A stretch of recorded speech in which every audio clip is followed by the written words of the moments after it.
दोस्तों नमस्कार। Colonel Ajay CO Ajay astro money group first global astro finance digital channel से आपसे मुखातिब होता हूं। आज है 24 मार्च सन 2024।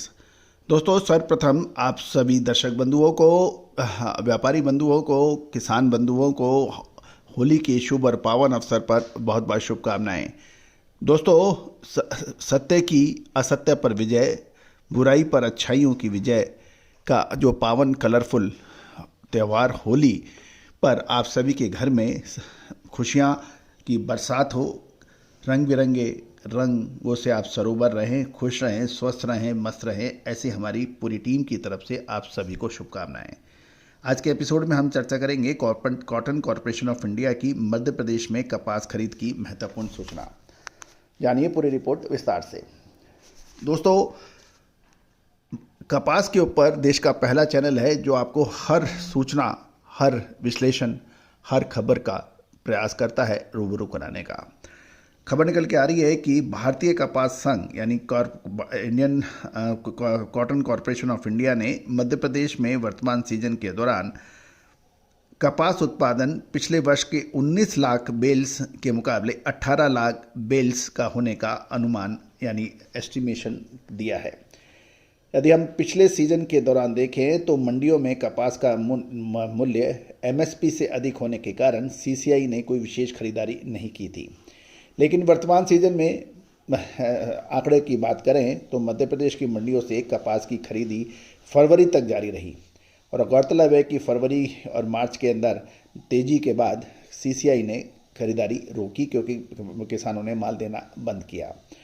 गौरतलब है कि वह सभी मंडियों में मिलाकर लगभग 6,35,000 क्विंटल कपास की खरीदारी हुई और सीसीआई के कुछ सूत्रों से माने तो राज्य में अधिक आवक और ग्लोबल स्तर पर मांग कमजोर होने के कारण देश के कई भागों में कॉटन के दामों में गिरावट देखी गई। सीसीआई ने वर्तमान सीजन में 21 खरीदी केंद्र स्थापित करके मीडियम रेशे वाली कपास का न्यूनतम समर्थन मूल्य 6,020 रुपये और लंबे यानी लॉन्ग स्टॉप रेशे वाली की 7,020 रुपये प्रति क्विंटल पर खरीदारी किया है। वर्तमान में यदि हम देखें तो हाजिर बाज़ारों में कपास की आवक कम हो गई है और यदि हम कपास की आवक पर भी नज़र डालें तो कल कपास की आवक 65,300 कॉटन बेल्स की रही और इनके अंदर बेसिक जो रहा यदि हम लोग 22 तारीख की देखें तो 73,200 बेल्स की रिकॉर्ड आवक थी और उसके बाद कल यानी 23 तारीख को 65,300 बेल्स की आवक रही यानी इसमें घटत देखी गई। और यदि हम टोटल अराइवल्स में देखें तो पंजाब से 7,500 बेल्स, हरियाणा से और हरियाणा, लोअर राजस्थान, गुजरात से लगभग 18,000 बेल्स, महाराष्ट्र से 25,000 बेल्स, मध्य प्रदेश से 3,500 बेल्स और आंध्र प्रदेश, तेलंगाना को दोनों को मिलाएं तो लगभग 6,000 बेल्स और तमिलनाडु से 200 बेल्स की बात रही है। कर्नाटक की मंडियों में 5,000 बेल्स की आवक के समाचार है और उड़ीसा से लगभग 100 बेल्स की समाचार मिल रहे हैं और कुल मिलाकर 65,300 बेल्स की आवक रही। जहाँ तक कर्नाटक की खबर निकल रही आई है कि कर्नाटक के अंदर तीसरे दिन भी कॉटन के दाम स्थिर बताए जा रहे हैं और यदि हम चालू सप्ताह में देखें तो कॉटन की कीमतों में मंदा देखा गया है जिसके कारण घरेलू बाजार में स्पिनिंग मिलें अब देखो और इंतज़ार करो की नीति अपना रही है।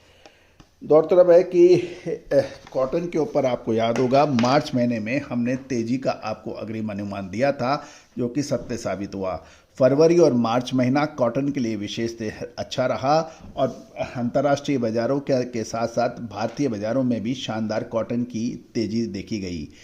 दोस्तों ये उन सारी परिस्थितियों के बरखिलाफ तेज़ी देखी गई कि स्पिनिंग मिलों की डिमांड कम होना, सूत के दामों में तेज़ी नहीं होना, अंतर्राष्ट्रीय बाज़ारों में टेक्सटाइल प्रोडक्ट का निर्यात कम होना, ये सारी जो परिस्थितियाँ थी उसके बावजूद कॉटन के दाम भारतीय बाज़ारों में के साथ साथ अंतर्राष्ट्रीय बाज़ारों में शानदार चले। और दोस्तों आपको याद होगा हमने आपको सबसे पहले अनुमान दिया था और अब आने वाले लगभग 1 से 1.5 महीना कॉटन के लिए निर्णायक साबित होने वाला है क्या ऊपरी स्तरों पर माल बेचना चाहिए या फिर दोबारा एक अच्छी तेजी दोबारा बनेगी? क्योंकि परिस्थितियां चेंज नहीं हुई हैं, परिस्थितियां बिल्कुल वो की वो हैं। लेकिन क्या, क्योंकि एक तरफ यदि हम देखें तो आवक लगातार घट रही है, दूसरी ओर अंतर्राष्ट्रीय बाजारों में जियोपॉलिटिकल टेंशन अब स्थिर बताए जा रहे हैं। लाल सागर स्थित यदि देखें वहाँ भी कुछ बड़ी गतिविधियाँ के समाचार अभी नहीं मिल रहे हैं। अंतर्राष्ट्रीय बाजारों में यदि हम देखें तो फेड रेट की इंटरेस्ट रेट की कटौती एक अच्छा संकेत दे रही है ग्लोबल इकोनॉमी के अंदर सुधार के। ये सारे प्लस पॉइंट हैं। लेकिन माइनस पॉइंट, जो स्टॉक है, जो सूद के दाम हैं, जो एक्सपोर्ट भारत से होना है, उसमें कोई बड़ी बढ़ोतरी नहीं देखी गई है। भारतीय रुई के दाम अंतर्राष्ट्रीय स्तर पर सबसे सस्ते होने के बावजूद इतना एक्सपोर्ट नहीं हुआ है जो कि दाम कमी होने की वजह से होना चाहिए। तो दोस्तों, ये सारी चीज़ें मैंने आपके सामने रखी। अब इसका निष्कर्ष आपको स्वयं को निकालना है, और हमने अपना निष्कर्ष इसका कि आने वाले 1.5 से 2 महीने के अंदर कपास के दामों में क्या तेजी दोबारा बन रही है या फिर इसके अंदर बड़ी गिरावट आने वाली है, बहुत बड़ी तेजी या बहुत बड़ी गिरावट। इसकी विशेष रिसर्च रिपोर्ट के लिए संपर्क करें। दोस्तों, हर रिपोर्ट, हर विश्लेषण निःशुल्क हमेशा देना संभव नहीं होता। तो याद रखना दोस्तों, यदि आप कपास के मिलर हैं, स्पिनर हैं, टेक्सटाइल वीवर हैं, तो हमारी विशेष रिसर्च रिपोर्ट के लिए संपर्क करें। All the very best, good luck, happy trading.